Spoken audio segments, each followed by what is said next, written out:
There's something satisfying about being underestimated. For 10 years, I've played the role of Sarah Collins, the poor teacher in a family of high achievers, the one they pity at every gathering, the one they mock behind barely concealed smirks. Today, that all changes.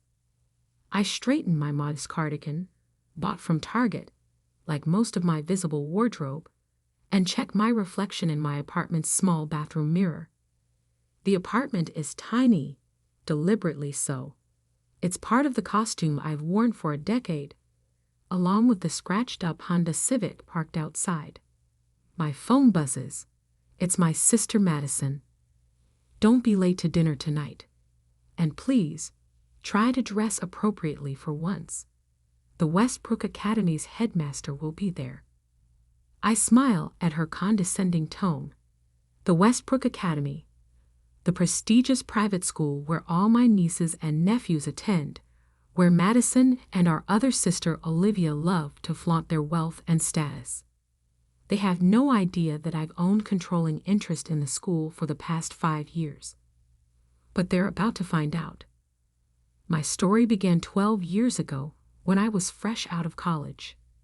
While Madison was climbing the corporate ladder at a major bank and Olivia was marrying into old money, I had a different vision. Teaching was my passion, but so was business, specifically educational technology. I developed my first educational app while student teaching. It was simple but effective, a program that helped students learn mathematics through interactive storytelling. I launched it with my savings of $5,000, working nights and weekends while teaching full-time at a public elementary school. The app took off. Within 6 months, it had over 1 million downloads. By the end of the first year, major educational publishers were knocking at my door, but I didn't sell. Instead, I started building an empire in secret. Did you hear about Sarah? I overheard Madison telling our mother at Christmas that year. She's still teaching at that rundown public school. Making what? $45,000 a year? It's embarrassing. What they didn't know was that my app had just been valued at $20 million. I was already developing 3 more, each more sophisticated than the last. But I kept teaching, kept living modestly, kept playing the role they expected. You should let me set you up with someone, Olivia would say at family gatherings, examining my cheap clothes with barely disguised disdain. God knows you can't afford to be picky on a teacher's salary. Meanwhile, my educational technology company, hidden behind layers of shell corporations and operating under a different name, was revolutionizing how children learned. We expanded from apps to complete learning management systems, interactive textbooks, and virtual reality educational experiences. By year 5, we were the leading educational technology provider in North America. Every major private school wanted our systems, including Westbrook Academy. When they ran into financial trouble, I saw an opportunity. Through a series of discrete transactions, I acquired controlling interest in the school. None of my family knew. They continued sending their children there, continued bragging about the exclusive tuition fees they could afford, never realizing that every check they wrote was going into one of my companies. "Sarah, dear," my mother would say, her voice dripping with pity, "are you sure you don't want us to help you? We could find you a better job. Something more ambitious." I would just smile and tell them I loved teaching. It wasn't a lie. I did love it. I still taught at the same public school, still helped children learn and grow. The only difference was that I was also running a billion-dollar educational technology empire from my laptop during lunch breaks. The company went public last month. The morning after the IPO, my net worth was $2.8 billion. I celebrated by buying a box of drugstore chocolates and sharing them with my 4th grade class. But today, everything changes. The family dinner tonight isn't just any gathering. It's the annual Westbrook Academy Benefactors Dinner, held in the school's grand hall. Madison and Olivia insisted I attend, probably to parade their success in front of me once again. They don't know that yesterday I authorized a $100 million donation to the school. The new library wing will bear my name, my real name, not the shell company I've hidden behind all these years. The plaque will be unveiled tonight, right before dinner. My phone buzzes again. This time, it's Olivia. Please don't embarrass us tonight. The Westbrook headmaster is announcing a major donor. These are important people, Sarah. Try to act like you belong. I text back, don't worry. I'll fit right in. As I put on my coat, another Target special, I glance at my bank app. The number still amazes me sometimes. $2,847,392,156.44. 10 years of secret success, hidden behind modest cardigans and a teacher's salary. Tonight, my family will finally learn who I really am. But first, I have a math lesson to teach.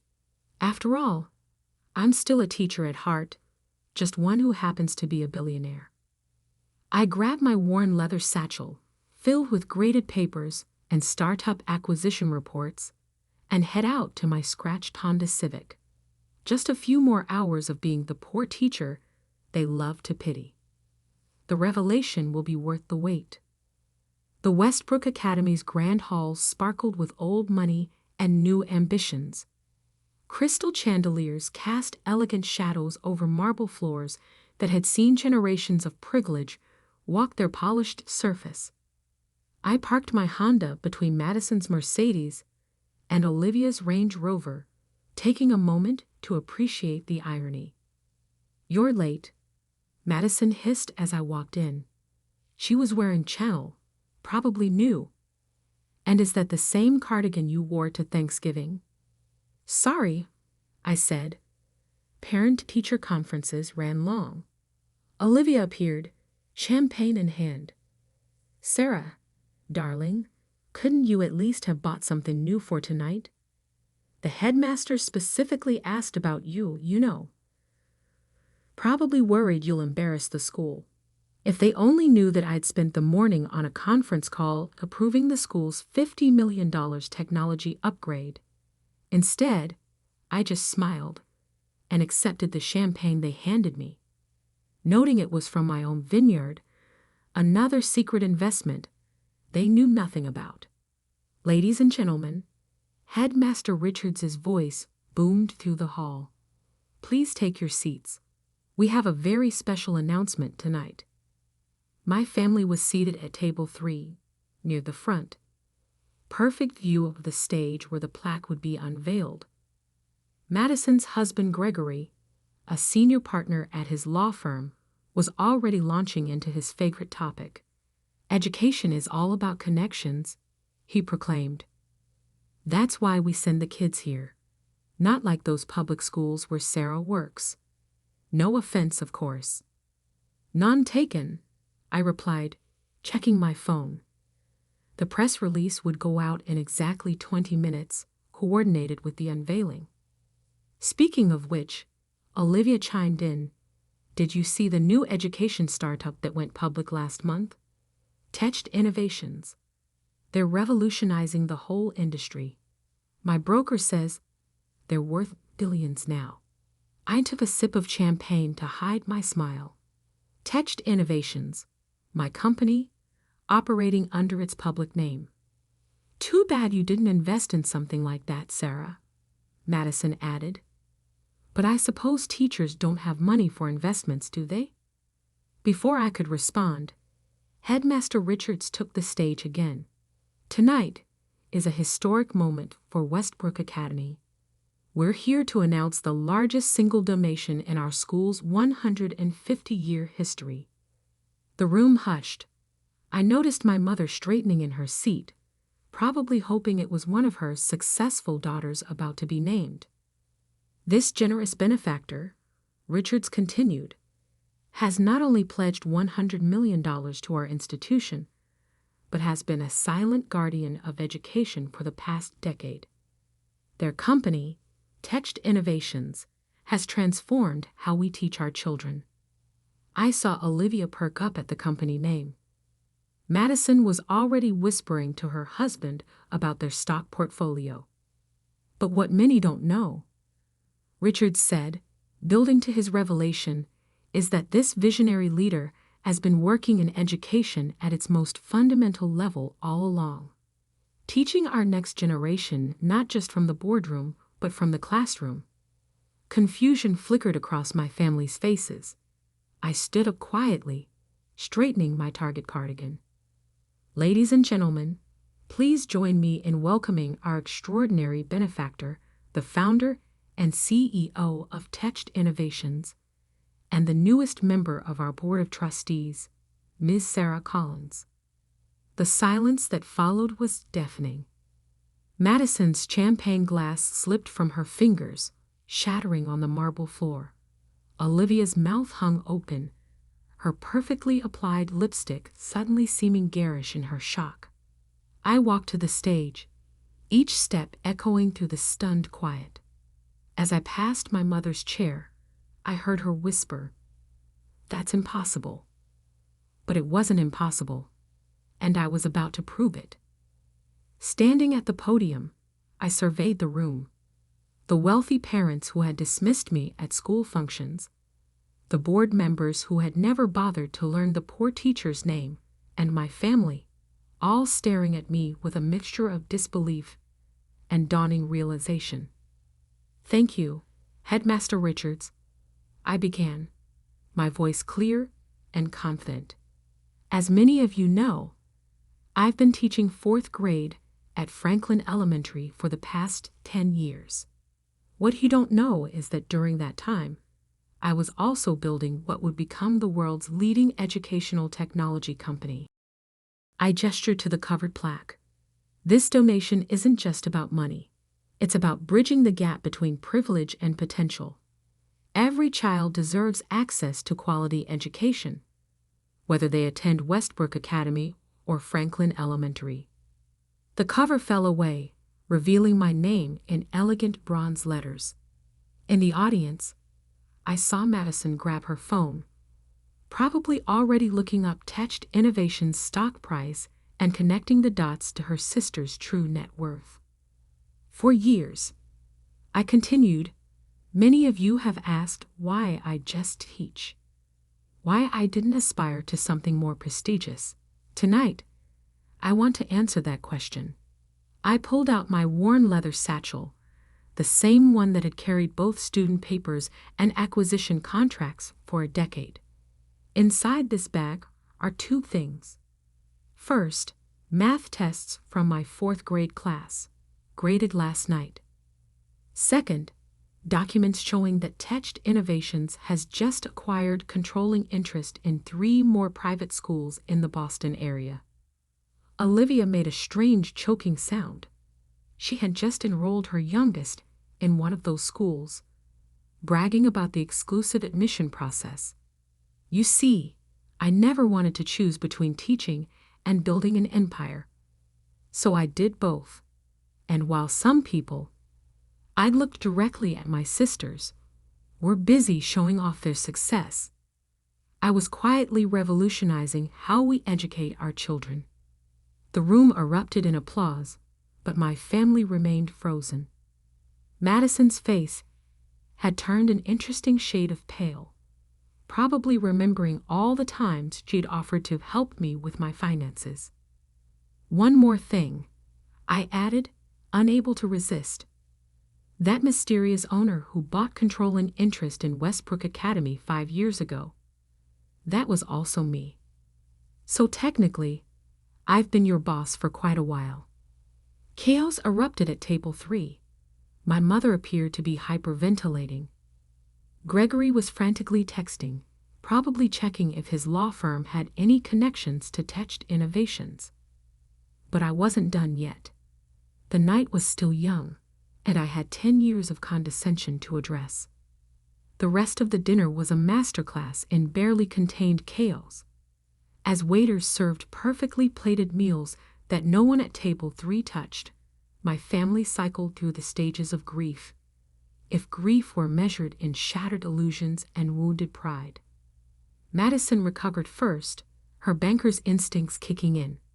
"Sarah," she said, sliding into the chair next to me, her voice honey-sweet.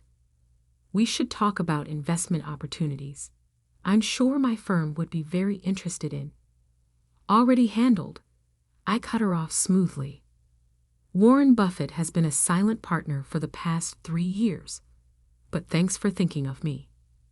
Olivia tried next, during the dessert course. "Darling, you simply must come stay with us now. That horrible little apartment. We had no idea you were just playing a part." "Actually," I said, taking a bite of crème brûlée, "I'm keeping the apartment. And the Honda. They remind me of something important." "What could those possibly remind you of?" she scoffed. "That appearance isn't the same as value." I met her eyes. Something our family never seemed to understand. My mother had barely spoken, but now she leaned forward. "Why didn't you tell us? All these years, we worried about you." "Did you?" I asked quietly. "Did you worry? Or did you just enjoy having someone to feel superior to?" The table fell silent. Even Gregory stopped frantically Googling my company's stock price. "Every Christmas," I continued, "every birthday, every family dinner, you all made sure to remind me how I had failed. How teaching was a waste of potential.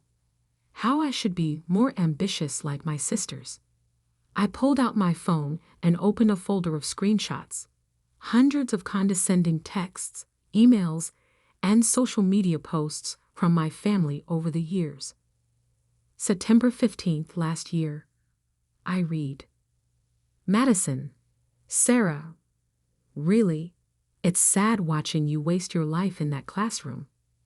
December 25th. "Maybe next year you can afford real presents instead of those handmade crafts." March 3rd. "God, Sarah, even my housekeeper makes more than you."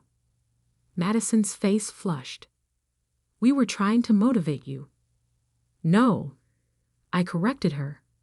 "You were trying to elevate yourselves by pushing me down. The sad thing is, I was already more successful than any of you. I just chose not to brag about it." "But why keep it secret?" my mother pressed. "Why let us think that I was a failure?" I finished for her, "because I wanted to see who you really were, how you would treat someone you thought was beneath you. And you showed me very clearly." I stood up, smoothing my Target cardigan.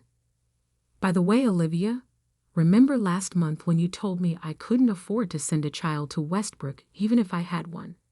Interesting thing about that, as majority shareholder, I actually get unlimited free enrollments." Olivia choked on her wine. "And Madison," I turned to my banker sister, "that promotion you're up for? The one that requires approval from major investment partners? I'm on that board too. Might want to reconsider how you treat the poor relatives in the future." "You wouldn't," she gasped. "No, I wouldn't," I agreed. "Because unlike you, I don't use power to hurt people. I use it to help them." I gestured around the grand hall. "Everything I've built, every dollar I've earned, has gone toward improving education. Not just for the elite, but for everyone. That rundown public school where I teach. I've quietly funded their entire technology program, provided scholarships, built a new library. But why keep teaching?" Gregory finally spoke up. "With your wealth, you cooled." "What? Stop working? Live off my success like you all do?" I shook my head. "I teach because it matters. because every child in my classroom might be the next person to revolutionize their field, if only someone believes in them. My phone buzzed, a news alert about Tech Innovation's latest acquisition. The stock was up another 12% in after-hours trading. I should go, I said, gathering my worn leather satchel. I have papers to grade tonight. Fourth grade math tests don't grade themselves, even if you're a billionaire. Wait, my mother called as I turned to leave. What happens now? With the family? I paused, looking back at their confused, desperate faces. That depends on you. I'm still the same person I was yesterday, a teacher who loves her job and happens to run a successful company. The only thing that's changed is your perception. And your wealth, Olivia added quickly. No, I corrected her. My wealth was always there. What's changed is your understanding of it. And maybe, if you're capable of learning, your understanding of value itself. I walked out of the grand hall, through the marble corridors lined with portraits of past benefactors. My portrait would join them soon, though I'd insisted on being painted in my classroom rather than some stuffy office. My Honda waited in the parking lot, still wedged between my sister's luxury cars. As I drove home to my modest apartment, I thought about tomorrow.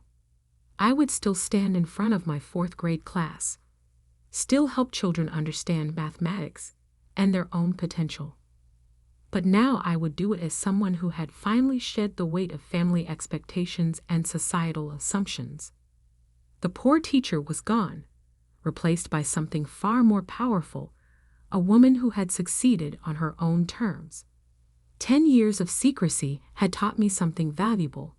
True worth isn't in the size of your bank account or the brand of your clothes. It's in what you build, what you teach, and most importantly, how you treat others when you think they have nothing to offer you. The next morning, my classroom was exactly as I'd left it. My students filed in, unaware that their teacher had dominated financial headlines overnight. As I wrote the day's math problem on the board, I smiled to myself. Some people spend their lives trying to prove their worth through displays of wealth and status. But sometimes, the richest person in the room is the one nobody expects, the one in the Target cardigan, teaching multiplication tables while running an empire from a leather satchel. That's a lesson worth more than any donation plaque could ever display.